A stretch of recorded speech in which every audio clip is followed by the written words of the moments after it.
Yun guys, magandang hapon guys. Ito nga pala yung ating binild na 120Ah na LiPo4 battery. Yan, at sa ngayon guys ay hindi ko guys naka-on yung ating inverter. Kasi pigpahinga ko muna guys. Kasi ngayon ay nag-harvest muna siya.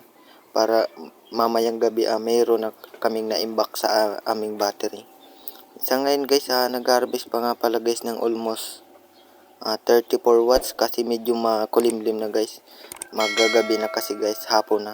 Ito nga pala guys, battery ko yan. Wala pa siyang housing. Gagawan ko pa siya guys ng lalagyan para di mag-shorts yung mga terminal.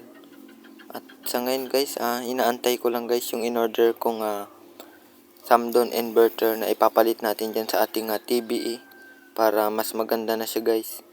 Mga pang motorized na appliances ang kaya niyang paandarin gamit yung Samdon na toroidal solar inverter. Sa ngayon guys, yan lang. Hanggang dito muna guys.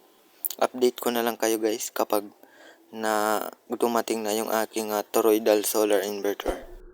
At kung bago ka pa lamang sa aking YouTube channel, huwag kalimutang pindutin ang subscribe button at pati na rin ang notification bell para updated ka. Maraming salamat!